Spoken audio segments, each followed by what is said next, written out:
वळी कानम देश आमोदमा द्विज भट्ट दीनानाथ संशयवत सत्संगमा हतो अणसमाजे अनाथ एवा समामा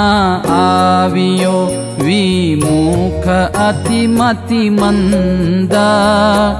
अभाग्य जोगे आवी मळ्यो जे निर्विकल्पानंद तेणे भट्ट भरमावियो आवियो तेणे अभाव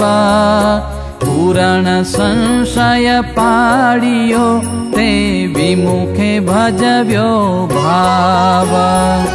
मेल्यु शरण महाराजनु त्यारे भूते वरत्यो लागा आवी लाग्या अपत्यने ज्यारे कर्यो सत्संग त्याग।